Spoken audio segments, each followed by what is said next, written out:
helping me. And then I've just been told I've been asked to have a 2.5 facilitation, not a lecture. Now I've been told we try to, not to make it a half, but nearer a third. So with all that, my guess is that I'll just go through some highlights. But I really have wanted to be a facilitator, which means we just discuss rather than me talking. But when time is very short, that becomes quite a challenge. But our discussion today is a very important discussion, according to me. I used to work for Shell, and then they called me an old man. So they retired. I retired. No more retirement. And the truth is, we retire very young boys. So even after you are retired, you are still very fresh. And so I decided to register consultancy, and so I do what I'm doing now. It's what I've done for more than 10 years. And I find it more interesting because when I give you advice, I don't follow whether you practice. Whereas in Shell, you didn't just recommend, you are held accountable for whether it happened. So basically, the regulate CUUS. And also the area of discussion today is on succession planning. The wider subject is simply business continuity. In other words, you are not just interested in having a successful WWFK during your time in the board, but you're asking ourselves, when you are like me, many years to come, and you'll be saying, 10 years ago, I was in WWF. What did I do 10 years ago that's helping the organization not to be where I left, but in a better place? That's our discussion this afternoon. The other day I was asked by Shell left the country and sold the company to a company called Vivo. And the other day asked me to go and make a facilitation. And I was very happy to see that the CEO, the main guys are the guys I recruited as young men. And I can still remember the interview and trying to identify their potential. And to see them now running the company is one of the benefits of being old. Just seeing that the things you did at an earlier time are operating well. I think that's why I'm inviting the senior management and the staff and the board to actually be involved in. Not just there are enough problems to handle today. Sometimes you get so caught up in the problem of today, you have no chance to think about, after we're out of here, what happens next. And that can be something important. I hope the board has this as their quotation. Success in leadership is measured by the number of and empowering leaders to help build for the vision. In other words, if a board is successful, the way you shall know it is not during its term. It's how well they are progressing the matter for the long term, beyond when they are there. And you can look at that. There are 3 types of people anywhere, any management you go to, any board you go to, any discussion you are having. There are always 3 types of people. And some of us don't like, because it's not politically correct, we don't admitting that we belong to one of the groups. But the first group is the unchanging. In other words, there are people who don't change despite the experience. When you started working after university, there are things you did. They actually don't work.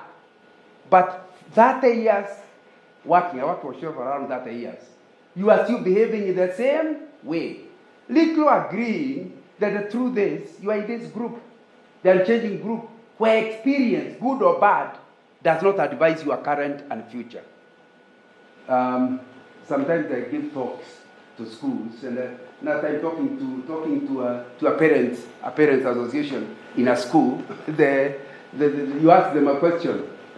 When you are young, did your parents beat you? Rather than, the word is not discipline, but beat. You know, some parents beat others. Discipline. It depends on which one was yours.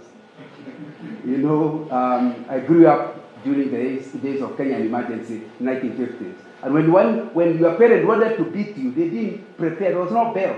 just get and of course we are in a fireplace. Just get a piece of firewood, and by the time you are leaving, your clothes are full of fire, and it's your mother or your father who has actually. That's not discipline. It is beating. So the next question: did they help you? Do you think you became a better person because of the wounds you can claim your parents gave you? The answer is, oh no, parents are in agreement. It doesn't work, it didn't help. I was still doing other things, only making sure my parents don't know about it. Third question, do you beat your children? And they'll go, oh yes, oh yes. What does that tell you about the parents? They know it doesn't help, yet they are doing it on their parents. It means they're in the first category. And as a group, that's the thing you need to ask yourself. Are there things WWFK has done over the last 20, 30 years? And if truth be told, it actually doesn't give a lot of benefits to life. I used to be a trustee in our pension fund, and there is, especially for us locals, there is a lot of commitment to investing. I'm sure the chairman knows this subject better than me. Investing in real estate. And I still remember as a trustee with our advisors coming, and they said your percentage of investment for the pension fund in the real estate is more than required. That's where money is saved. It took them the next trustee board meeting to demonstrate to me the return on investment from the real estate, like our pension fund owned COBP House, which is now the Deputy President's office. When you work backwards to the return on investment for the last 15 years, compared with what other streams were, it was bad. But you still feel, but surely. Now, I hope you are getting what I'm driving at. It's possible for management and board to actually continue things the same way, ceteris paribus, all things are constant, the same way, even when evidence is suggesting it is not helping with the vision of the organization. The next group of people are what we call the reactive. Normally we use the term reactive in a negative. So reactive. But now having told you about number one, you can see reactive people are very good people. At least don't be in the first group. Second group are people who learn from experience. If he does something that doesn't work, he never does it again. If he does something it works, he questions it. Why did it actually work? And then learns why it worked. And he is able now to repeat it in a better way into the future. We call them reactive because they learn from experience. They normally say experience is a good teacher. What they forget to tell you is experience is a very expensive teacher. It's a good teacher, but expensive. You have an accident, you learn how to drive slowly. Still remember driving over 40 years ago, driving the car Shell had just bought me. And I'm going at 150, 160. I just want the feel of a young person. You only need one accident to learn. The speed control is not for the police. It's for your own safety. But it requires. But you see, by the time you're in hospital bed with the legs hung up, experience is a teacher. But it's a very expensive teacher. So we need to understand that a lot of us, that's where we are. Even as a board or management, we learn from experience. But it's a very expensive teacher. So succession planning fits into that area, where people don't wait to learn. Before going to any project, they do a dry run. They ask themselves, in 10 years, how will I be? What are likely to happen? What do we want to achieve in 10 years? Question number 2. What are likely barriers that can stop us going there? Question number 3. And what are likely possible aids that can help us reach there? Then you actually work out how it can be done. That means instead of waiting for experience to teach you, you have already seen the problem and the possibility of it happening and work out. Number 1, how to avoid the barrier, either go over it or under it or through it. Number 2, in case, like they say in aviation, the worst case scenario, you are ready for what happens. For example, you take a loan, a family loan. It's foolish if you are really proactive to take that loan and not deal with the issue of what about if I'm unable to pay. My first job was in development banking. And that's 45 years ago. But I still remember old men coming where we were selling their property, just telling me, young man, I never intended not to pay. But when I took the loan, I did this and this and this. Of course, some bought another one. But I did this and this and this. And then here I am. Now, when I took the loan, it was $500,000. And 45 years ago, that was a lot of money. But now, you people asking me for $3 million. I only took $500,000. Now, the explanation, I learned early, just before I got married, that it's important to be proactive. Look at the possibility you'll be unable to pay. Then ask yourself, if I'm unable to pay, is this a risk I'm willing to take? That's what it means to be a proactive person. You never get into something before you fully calculate what can go wrong and prepare to stop it going wrong, or if it goes wrong, you can live with it. That's really where succession planning comes in. That's what we are really talking about. And that's what I've just been talking about. And I would have, if I had the time, I wanted to spend a lot of time. Plus, I would have given you opportunity to discuss the possible future of WF. I would have wanted to hear, because you are the ones who know, what are likely barriers to that future. And I would have wanted to say, how can successful plan help deal with each of these barriers? Unfortunately, we don't have the time, but at least have a thought about it. And even as you are in the board, in the meeting, I'm sure there are things about the future you talked about. But you need to go below the second point to find out what are the barriers that can stop you, and then what are you likely to do that could actually stop the barrier. Being from petroleum industry, safety is a big issue. And you must always ask yourself, what is the likelihood of an accident happening? And of course, in the petroleum industry, it's normally huge, and huge losses. So the most important thing proactively is, how can I stop it? But then sometimes you have to assume, in the worst case scenario, it might happen. Do you prepare an ERS, emergency response plan? In other words, after the accident, how can you reduce the impact of the accident? Of course, you have tried your best to stop it. But in the case it happens, like for example, one of the things we did in Shell was to try to do the best to train our drivers not to cause accidents. But in the case of an accident, we went on the Mombasa Road right up to Maraba, because we are delivering fuel to Uganda, picking out hospitals where you have an agreement with the hospital on, if a Shell driver was brought here, don't ask him for money, deal with him, and with a signed document, we'll pay. And you know the difference between the time the guy dying is that waiting to be told whether he can be admitted or not. Maybe the decision is that the guy lives. And yet the truth is, maybe there will be nobody, whoever needs that hospital may never get somebody in the next 10 years. But the fact that you are prepared it means you can actually reduce the impact. That has already happened, but the impact, what can happen, it may determine whether the guy dies or not. I'm using my experience in your area. Maybe you think about what are we talking about, and what does it actually mean? And I'll put a timer so that I can follow my time. I would have wanted us to talk about business continuity, which a bit more. I suppose we can actually pause there and just discuss. Or in other words, even if there's no time to discuss, in groups. I wanted to put you in groups, but now we can allow it a big group. Exactly. So good. Suggest that okay. That issue about the future of the BWS and what are the barriers?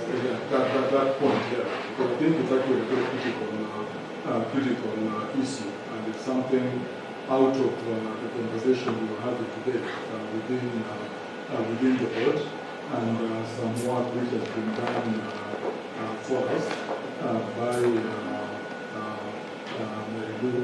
We just thought that we can pause there to just hear both from management and from the board what they see as particularly barrier to the future of the WWF and what we can do, because I'm sure there must be something which management can contribute in that area. we as a board, I think, have sense in terms of what some of those things could be. And it'd be good to hear from the management, apart from who benefited from the discussion this morning. This is not for my ears, it's for yours. So you're not answering any question from me, you're just discussing among yourselves. But it's good to share. And you can comment on any one of the three, I think. I think if nobody wants to start, then I can put words in management's mouth. For me, one of the big ones is around funding. And from the perspective that as an organization which is Kenya-based, we are very reliant on funding from our partner offices, which is very, very specific project linkages. And the thing which causes me to lose sleep or sleep uncomfortably is if one of the national offices or the partners for other parts of the world decide that they are no longer supporting the project in Kenya and are probably supporting the project in another country. I see that as something very a possible barrier to your future. Yes. So far it's been fine. Everything has worked. We've been here as an organization for close to 60 years. We've been a national office for the last 6 years. Yes, yeah. But that risk always exists. And the people who execute the mandate of the organization are the management. And so suppose I wonder, does it give them similar sleepless nights? Yeah. Over to management.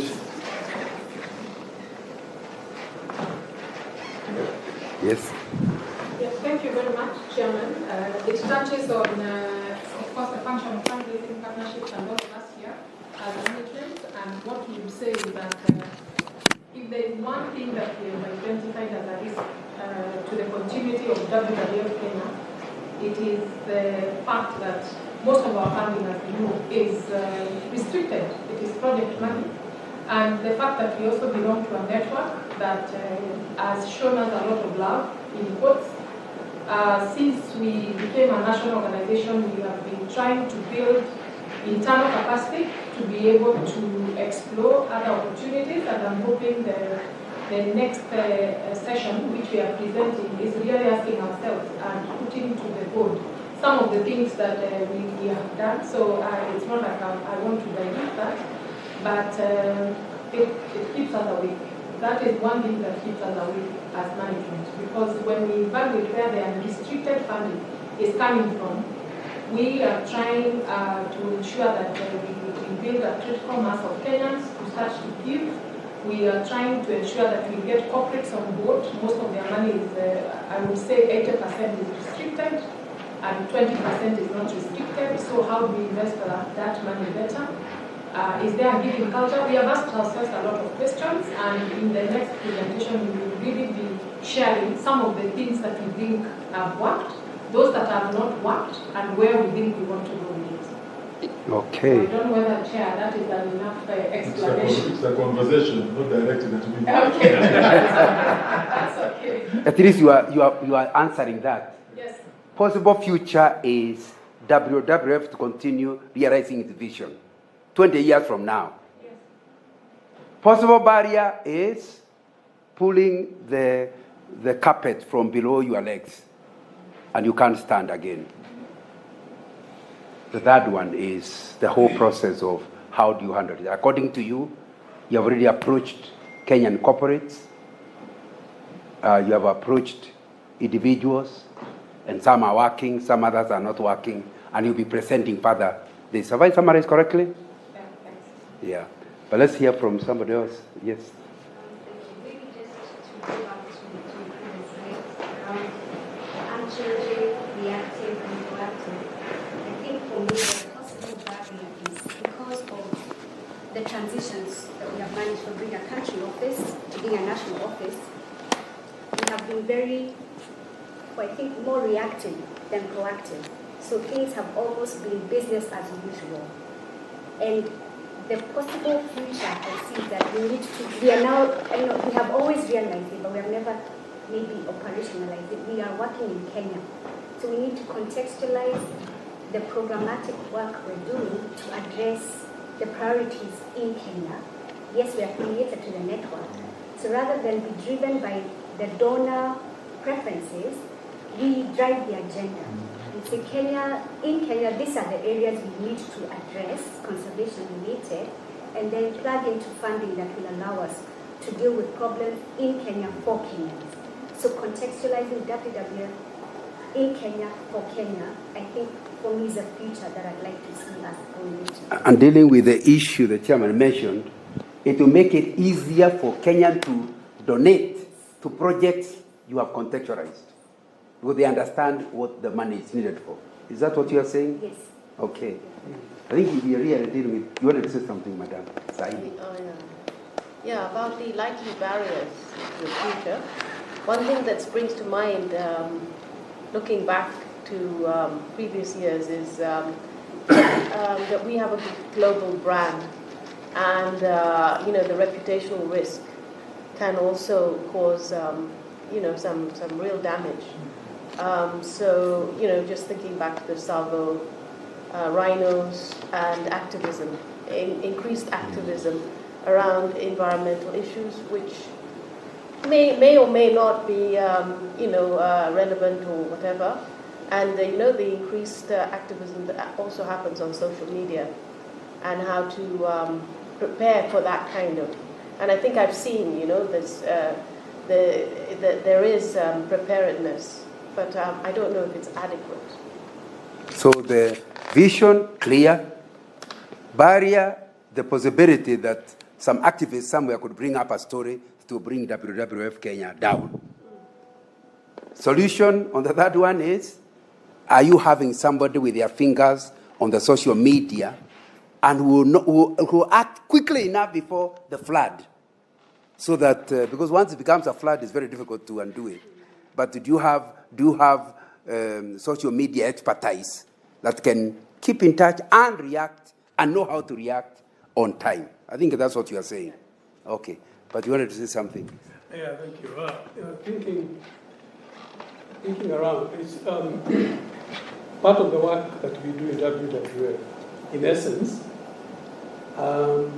is to supplement what otherwise should have been done by the national governments.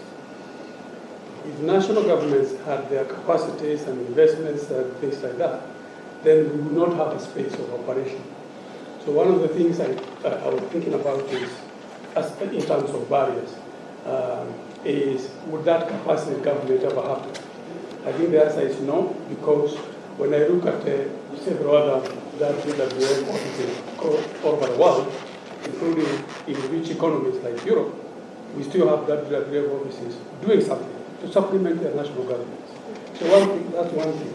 But on the flip side of that is the fact that we do have competitors. The conservation space is not just WWF in it. There are many others who are there. So the risk involved in that is for someone else becoming better than us in this space. So I see that as a possible barrier.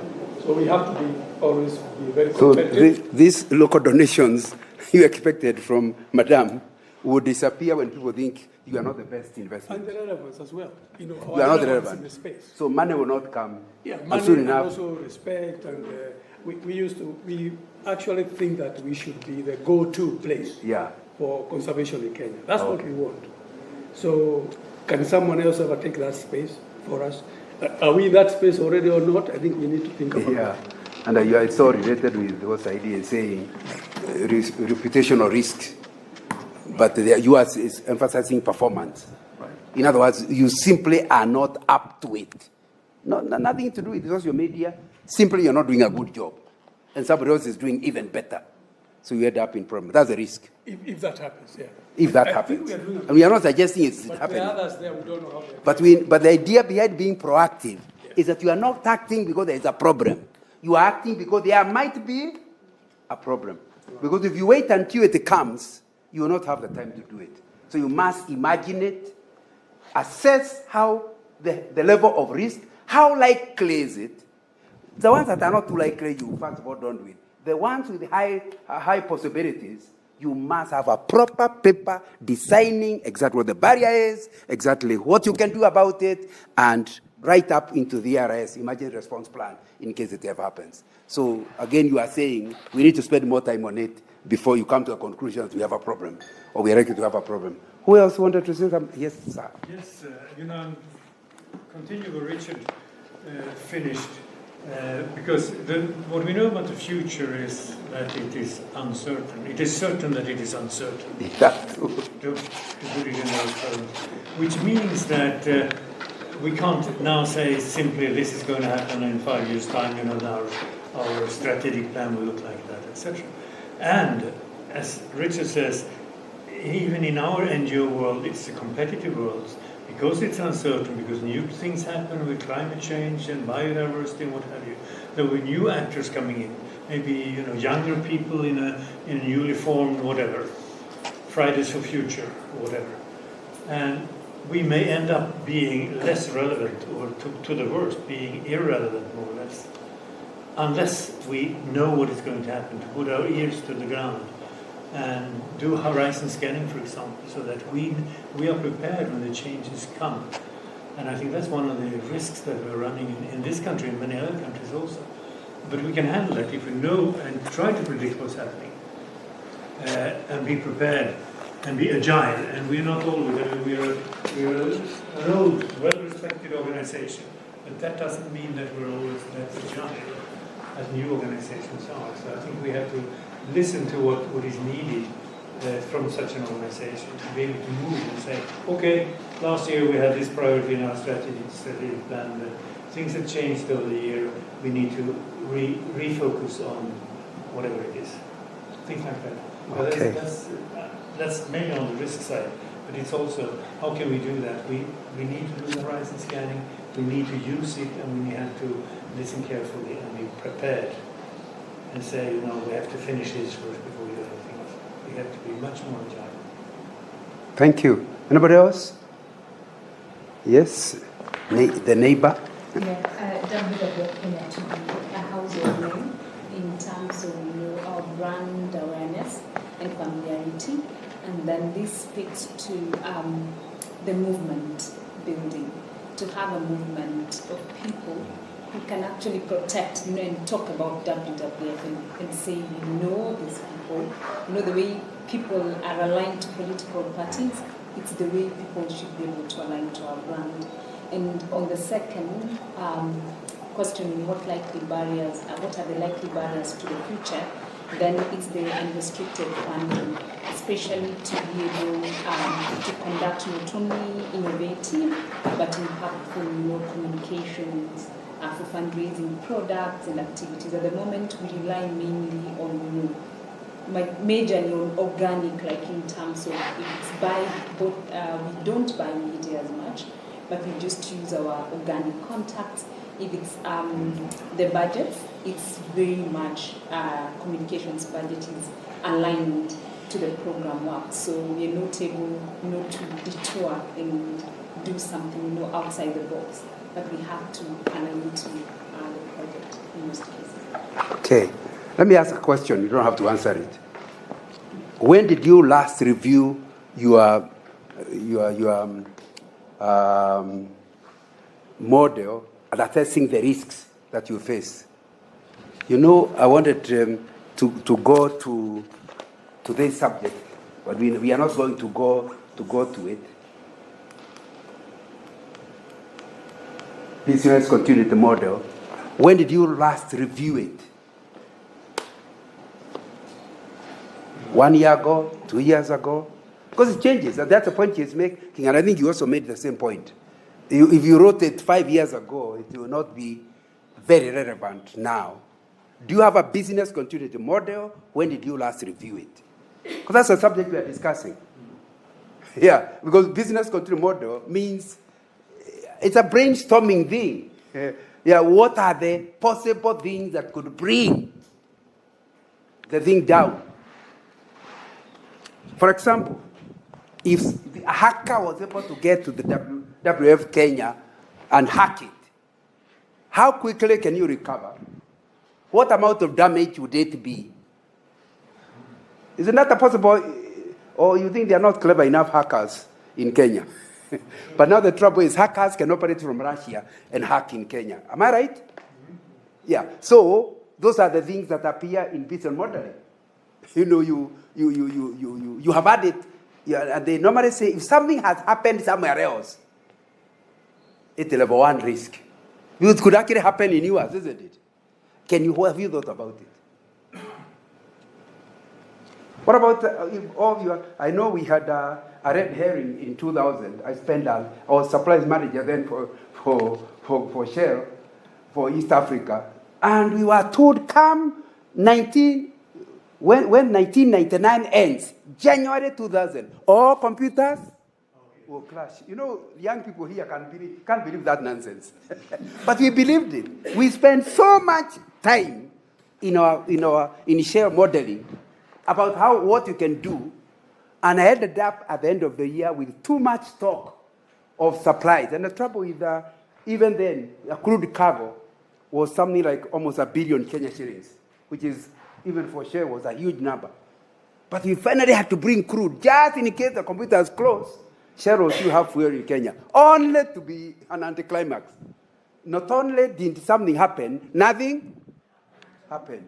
Now, but we had learned about modeling and things. So I'm not suggesting I don't have experience of many things you prepare that actually don't happen.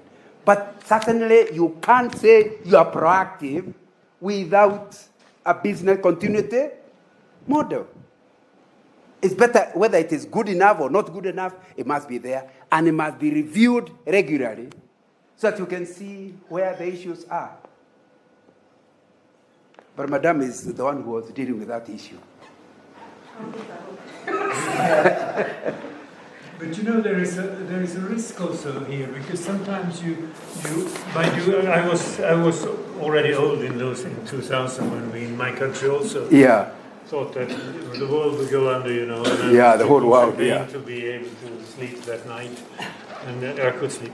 But anyway, if we too focused on avoiding or on identifying risks, we may be too focused on avoiding the risks, which means that we are not focused enough on being proactive. Agreed.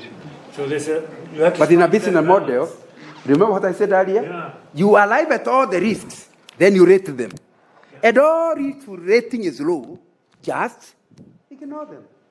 So there's no risk. If you follow the process of modeling, it will make you throw away all unlikely things to happen. So that you don't spend your time, instead of building the business, you are busy in defense. You can't score by defense. You must have we are in football. Your point is made. Your point is made. Yeah, but he was talking.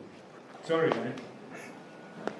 Yeah, what I would say is that definitely we need to continuously review our business model, and we started, of course, by developing a 10-year strategic plan.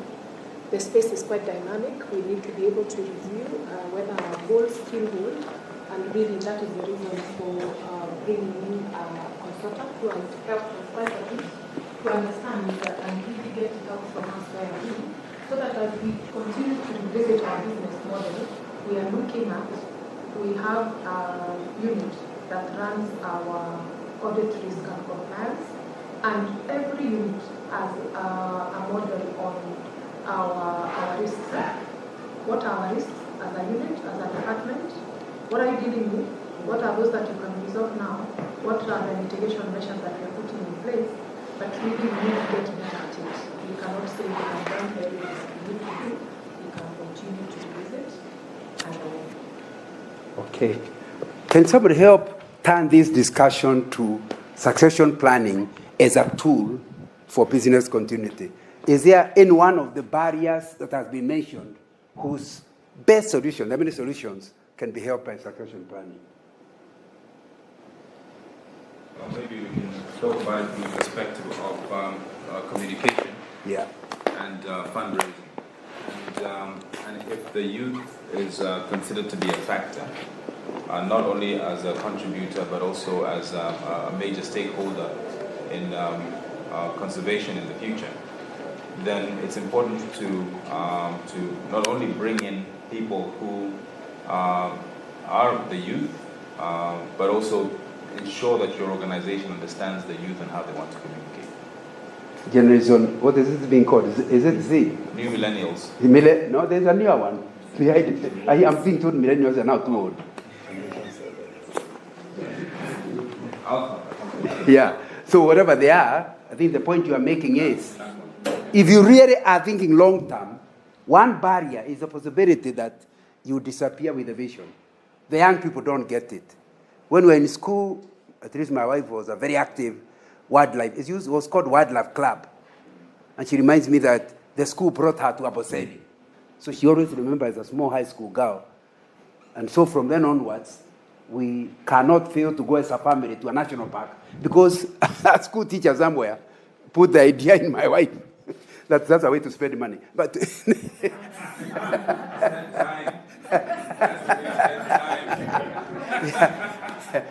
I just want to tell you it works in my house. that those things you put in a small child are likely to carry through to the end. I think the point is made. And that's really, when you are thinking only of current, that kind of thought will not come. And so you are not likely to think it is good use of money to have wildlife clubs in high school funded, or trips funded, or something, or supported, or people willing, WWF willing to talk, to go to schools and talk to them, or whatever. I don't know. I don't have the details. I'm not in education. But I think that needs to be dealt with. Who else wanted to say something? Yes? Maybe just to try and connect business continuity to succession planning. I would pick it from a scenario where sometimes organizational existence and success depend on relationships, and the relationships is the relationships between the people within the organization's leadership, and leadership could either be the board, the management, or any other person within the organization. And of course, these people might actually be able to lead the organization or anything else happens.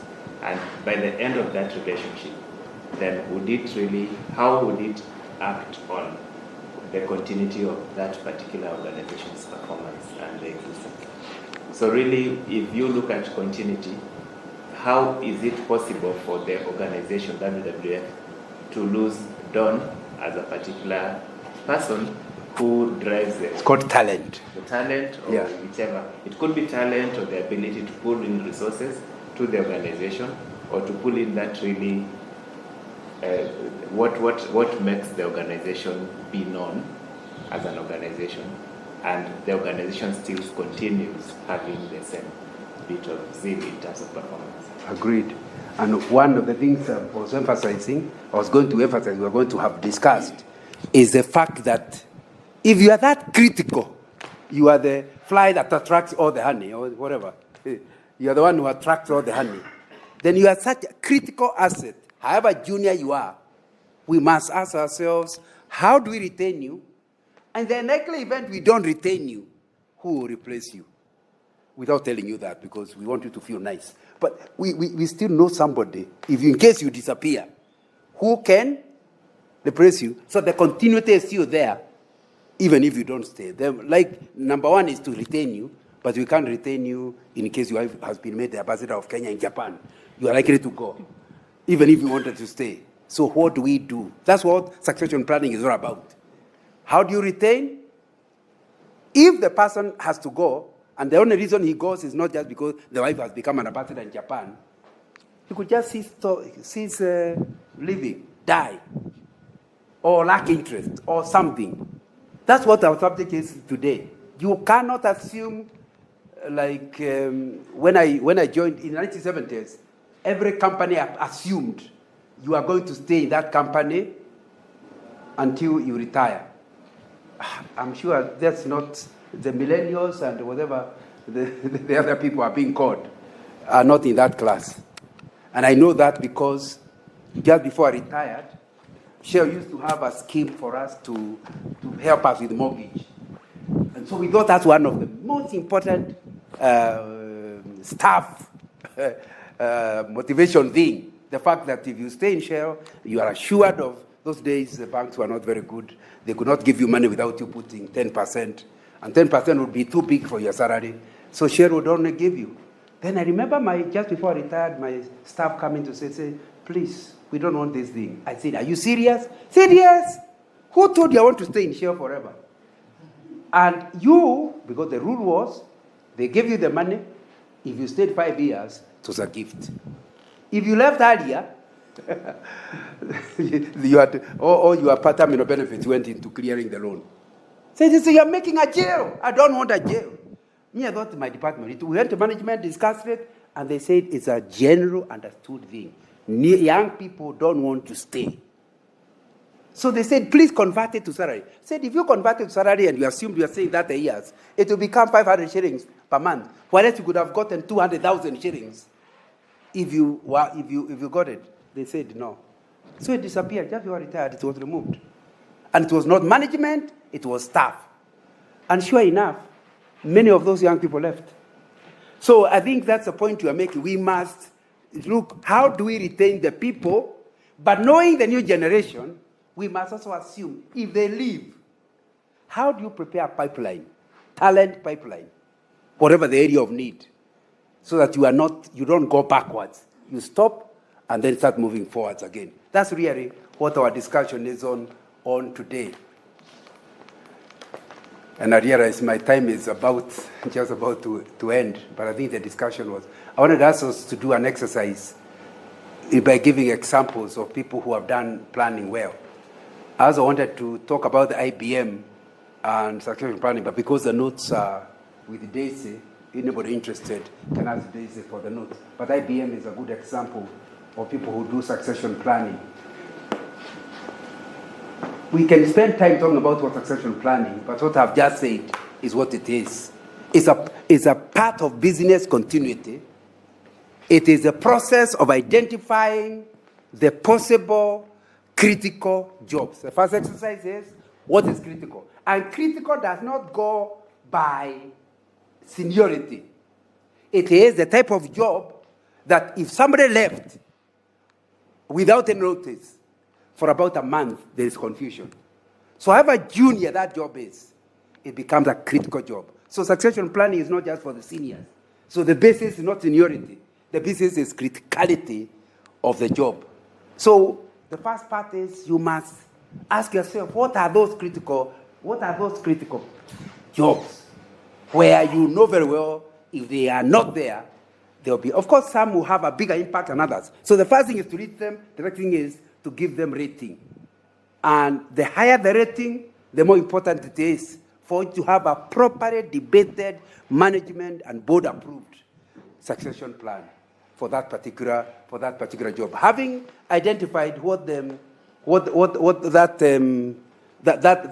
those critical jobs are, the second part of it is to ask yourself, what kind of people do we need?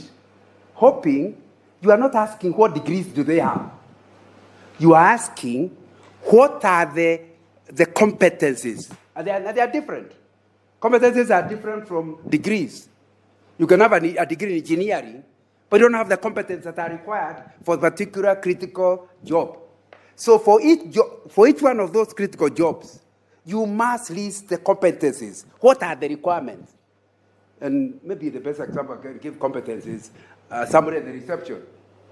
What degree can fit there? You first of all say, what competence do we require? What does the job require? That's when you realize one of the competencies required at the reception is smiling. Which university gives smiling as a course? And yet, if you put somebody there with a PhD, but is not able to smile, will the reception work? Because the idea behind the reception is to make people feel welcome, and if they came annoyed, by the time they reach the boss, they have settled. That's the responsibility of a young girl at the reception. So the competence is not a degree. It's the ability to smile. The other one is, and that's a more difficult one, the ability to hide her emotions. In the sense that She had just come to the office. The mother died last night. But because she wants to go to a funeral in Western Kenya in 2 weeks' time. In Western Kenya, it doesn't happen quickly. Now, so she knows it is wrong to be asking for leave now. So she's at reception, and the mother died last night. But nobody should know among the clients that her mother has died. That's a very high competence. Very few of us can actually qualify to be receptionists. Because you see, if you become the person where the death of the mother is written on the face, it will affect business. Would you agree with me? Yeah. So if you think the receptionist is a critical job, then you must ask yourself, who are the people? If we lost this one, who are the people who have the ability to smell, ability to hide their emotions? And of course, that doesn't mean they will cry. They will cry later, but not before the customer. The other one is ability to control their anger. You go, I still remember, I used to be the show manager in Kisumu in the 1980s. Regional manager. I still remember there was let me not say which particular race the person was. I had a customer who was very difficult. Comes and insults the receptionist. The next time I appear, the person is crying.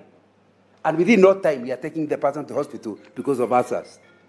Now, you need to understand that if you are at the reception, people will insult you. They will call you all kinds of things. How do you get to where you have a person with a competence that looks at the person and you say, you dog. You look at the person, you realize a dog normally has 4 legs, you answer 2, and you understand this guy is blind. So it doesn't annoy you.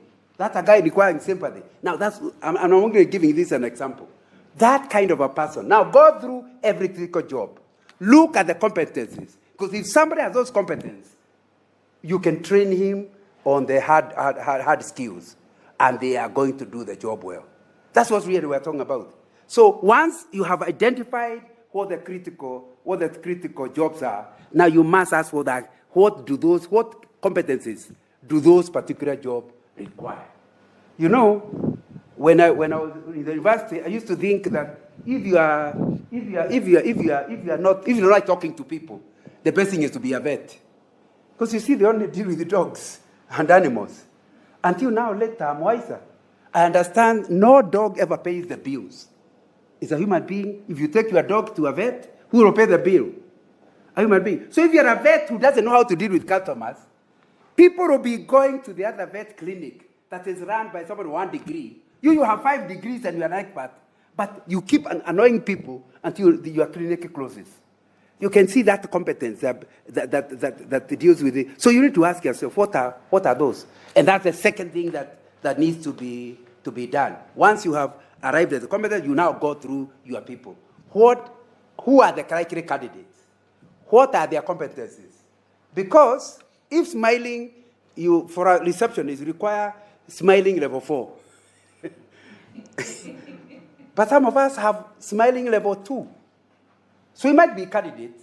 But that means we have a gap of 2 levels. So you go through the people and find out none of us can ever do a job without a gap. All of us are human, we have gaps.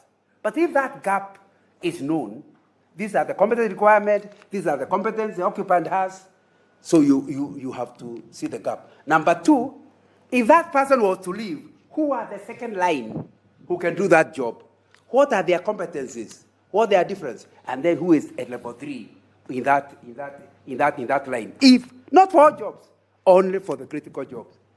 Once you have now seen the gaps that are involved, then your next exercise is to start identifying competency gap closure initiatives. What can be done? You know, the number thing HR says, yes, we take for training. But some of the competencies, no amount of training can close the gap. You need other things other than training to close the gap.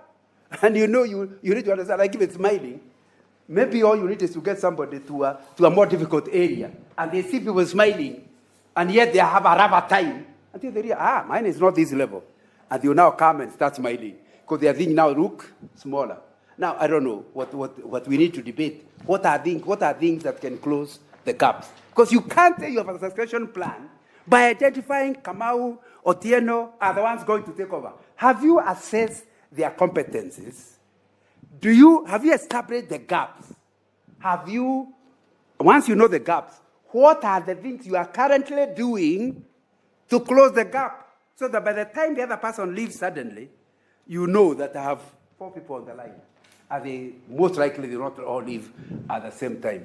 And that's really the critical thing we are talking about. You have an initiative on how to close the thing, and then you have a document that can be taken to management for approval. So if each department has arrived at it, and you all come together, you have arrived. That's when you arrive at an understanding that some of those talents are not available in your organization. You don't have anybody whom you can train. And you start thinking, where can you poach, Chairman?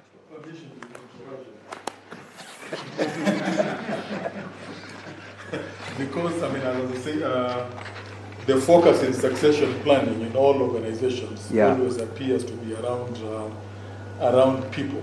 Yeah. Which is a key area of focus. But I happen to think that that's only one aspect of succession planning. And for me, it has to go beyond people. And I was interested in the examples you gave there of organizations which are very good at succession planning.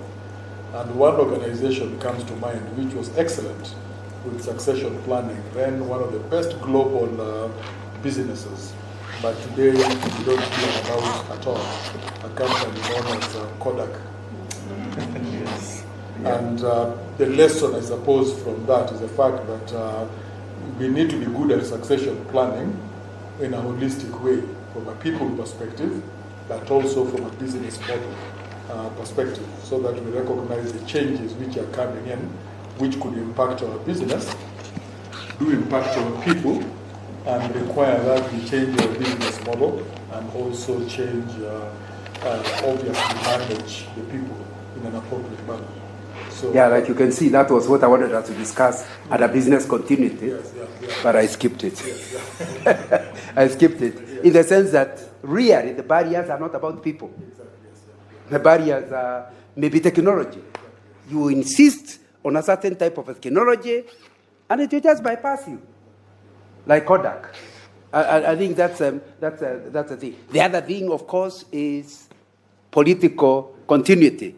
If you can see the direction you are going is going to be a barrier to wildlife, you must ask yourself, when that guy who is looking like he's likely to win, wins, he thinks wildlife conservation is a Muzungu thing.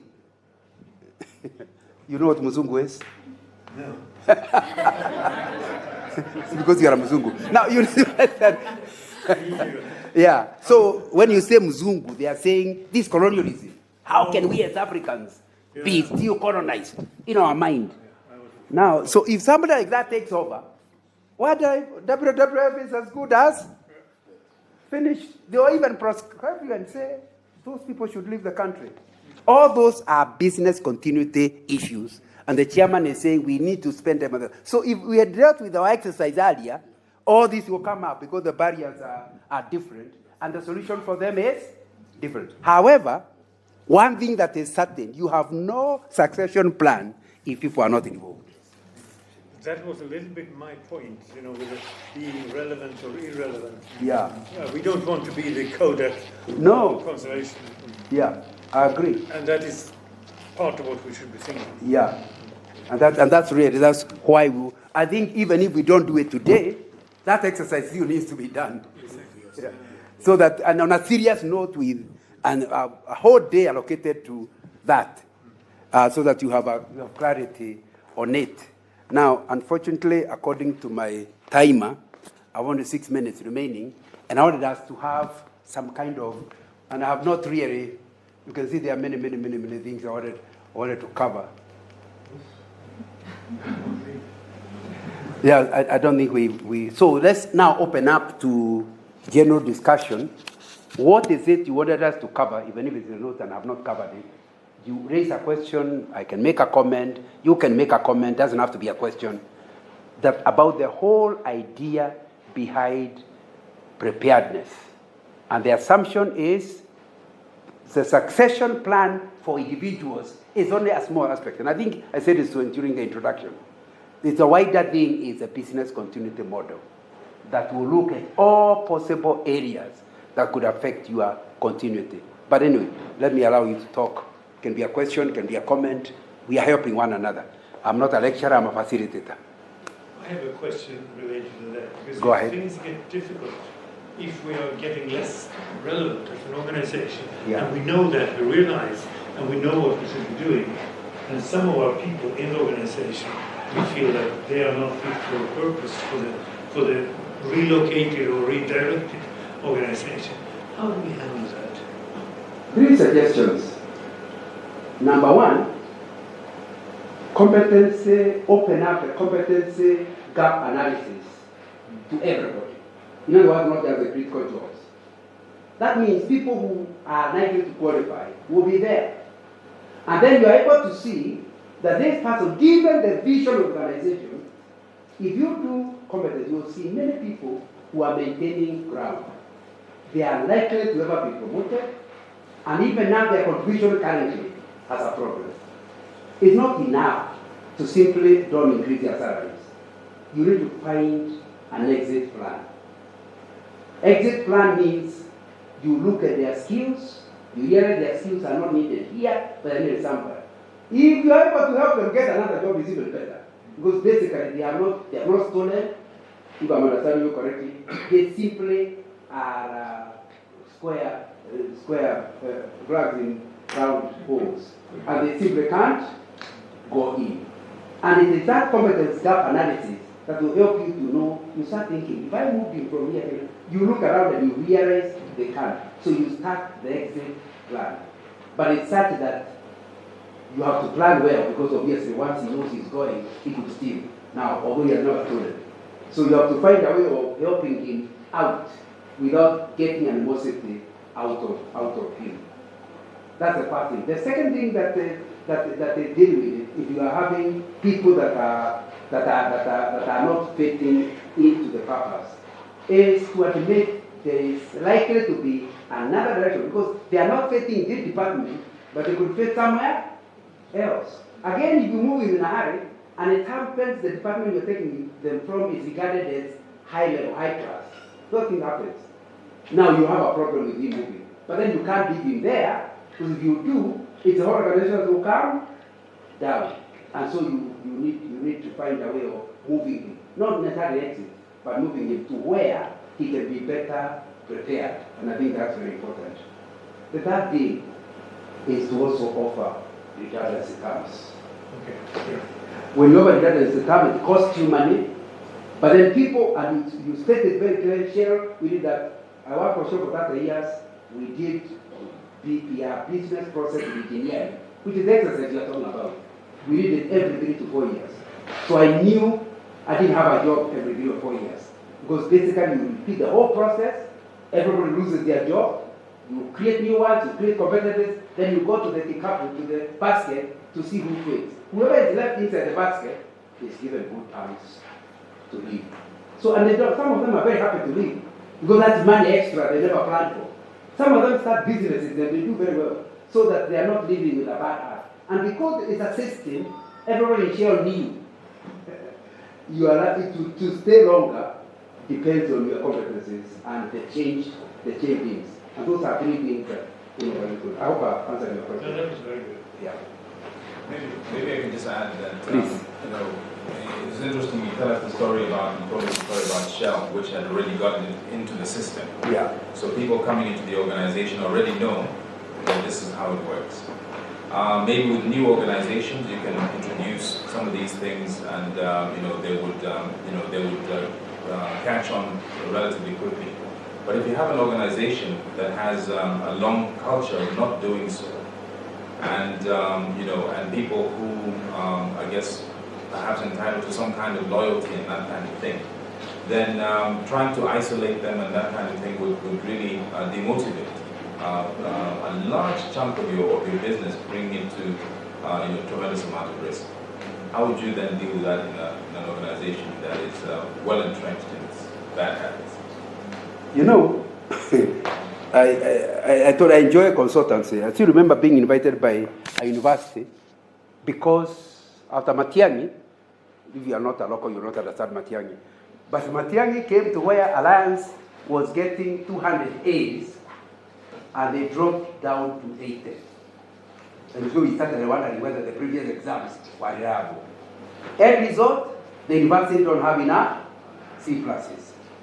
So private universities have a bigger problem. So they were asking, they said, now realize we are overstaffed.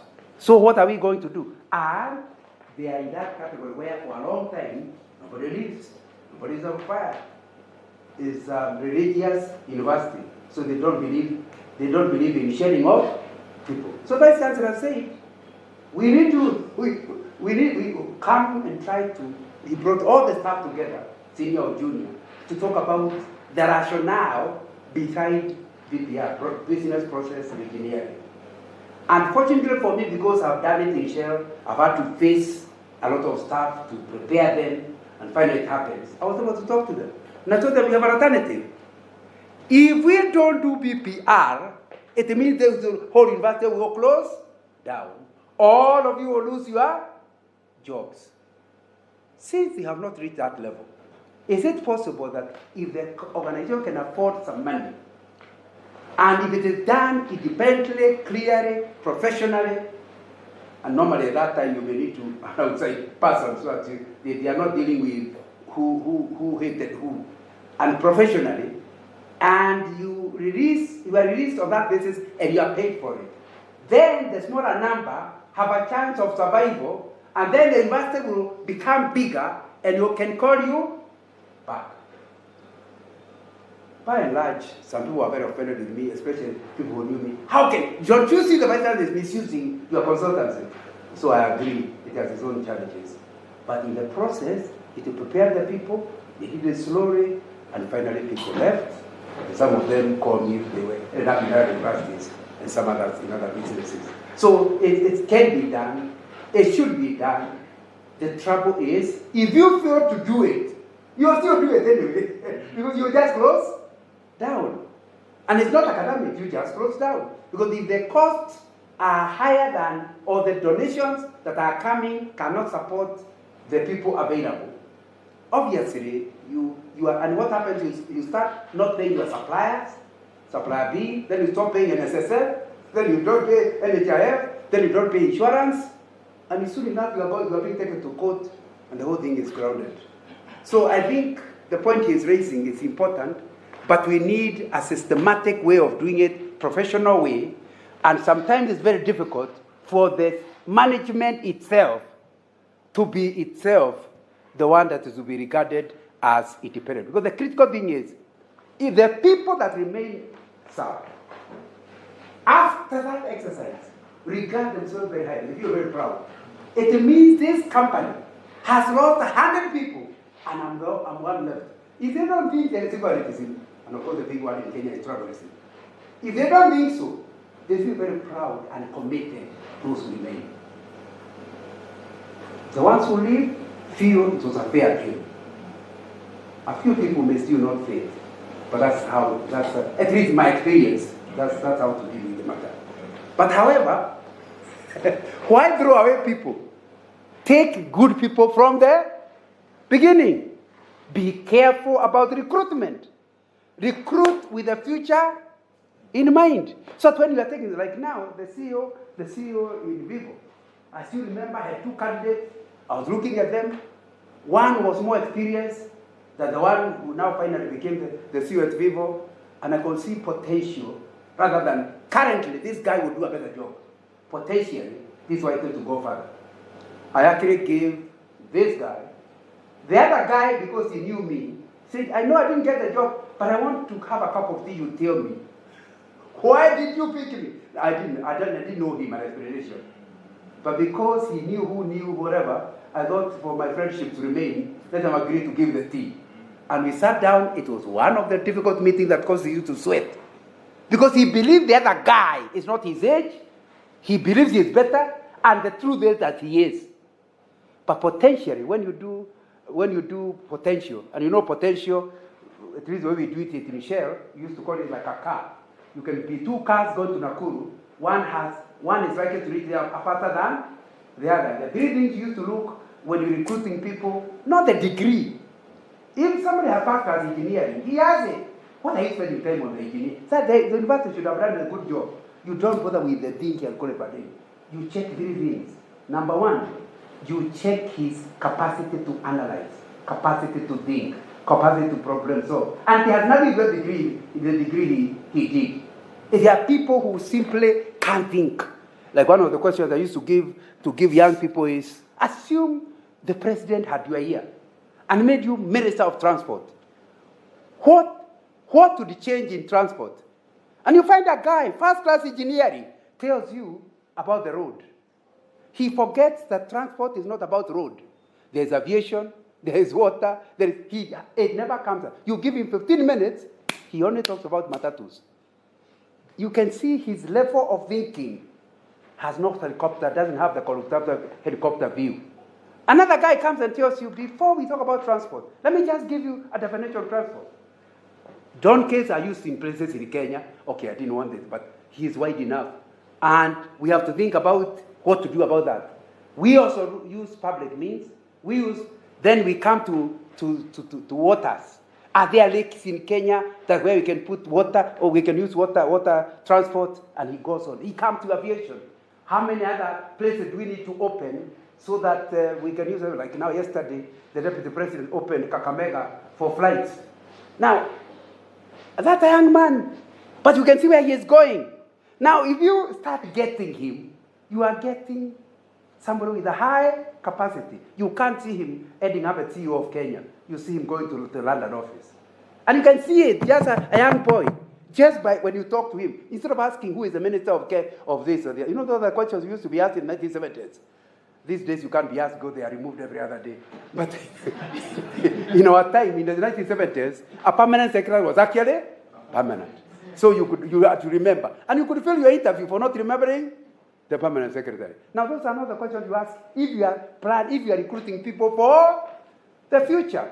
Number 2, once you now can understand this guy has capacity.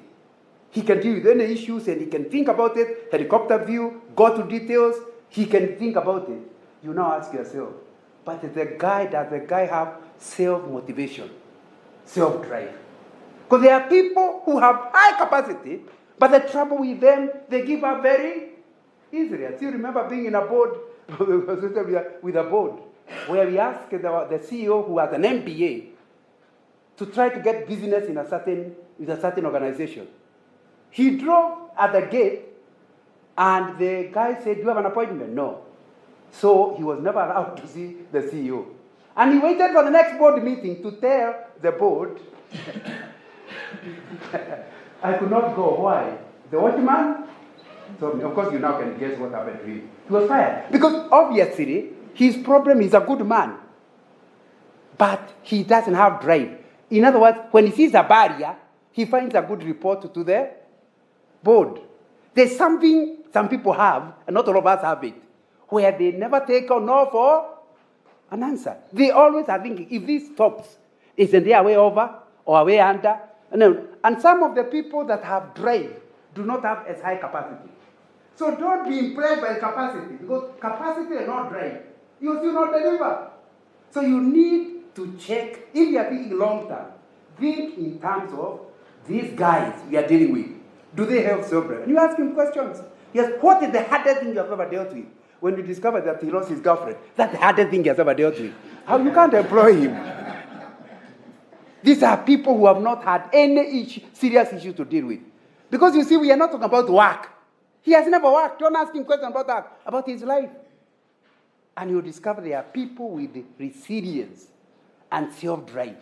They do not require external motivation. They don't care whether the boss likes them or not. When they set out to do something, they will do it.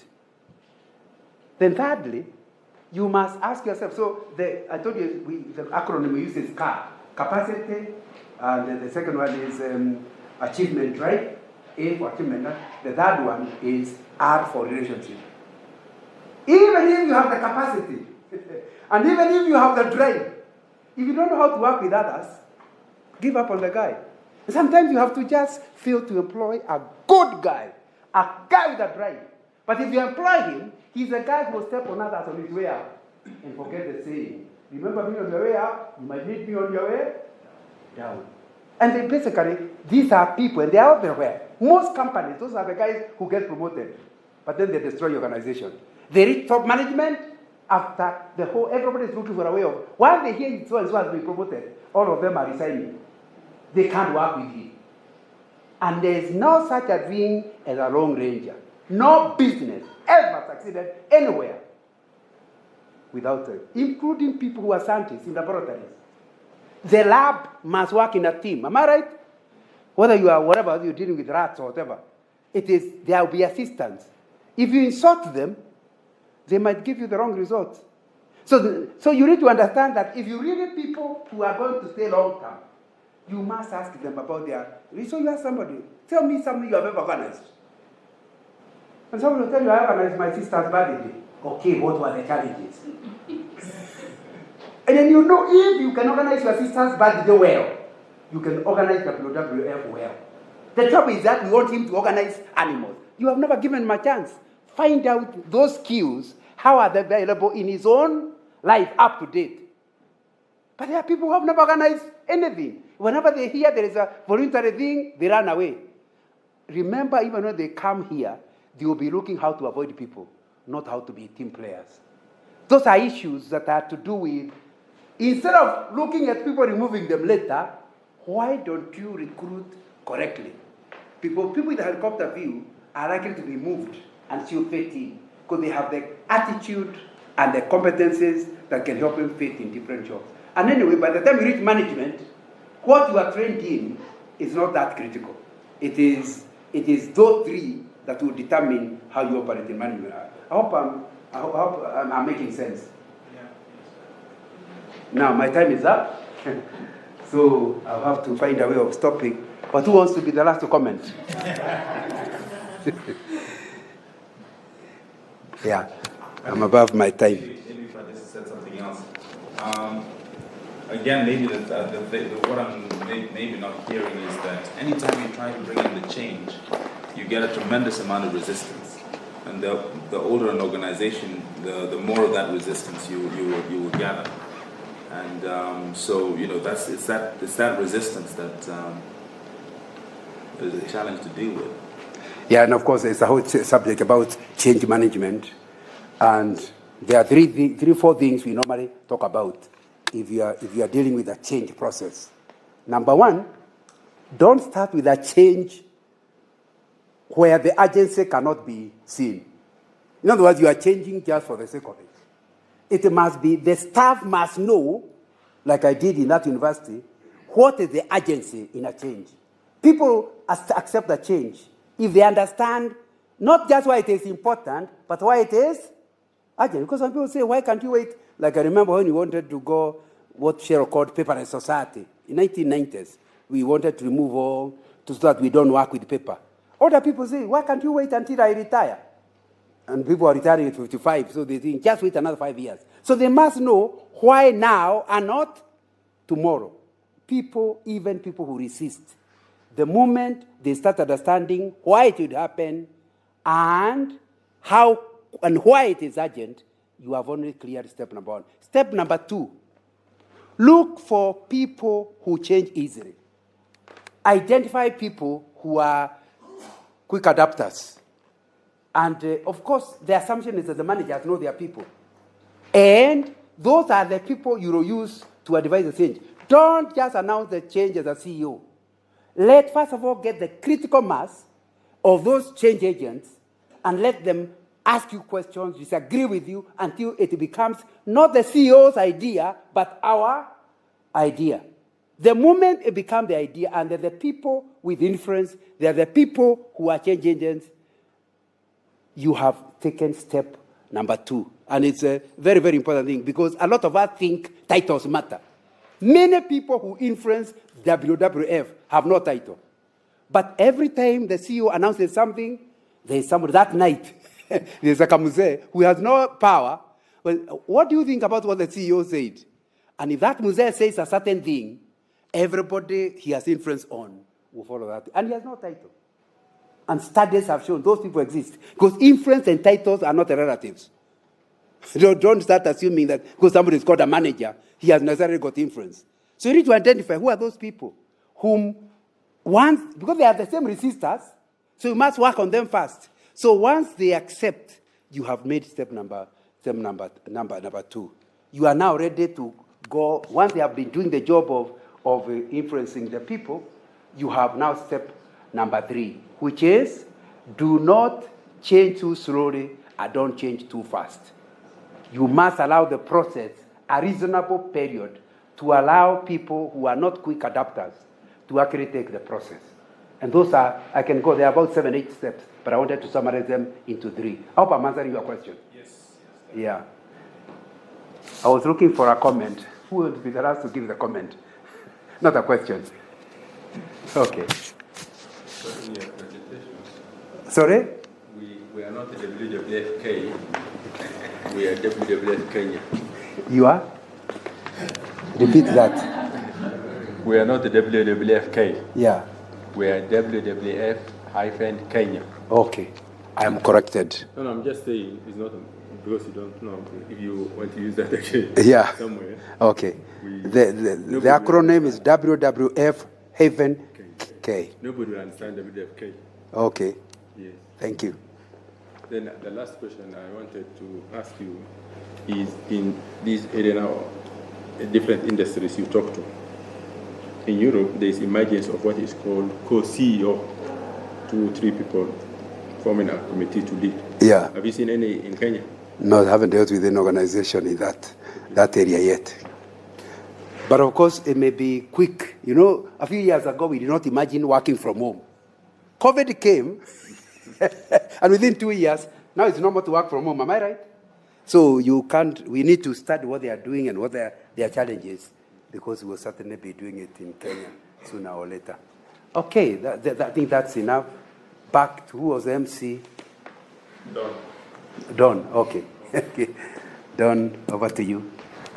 Thank you for clapping for me for the appointment that I've just been given.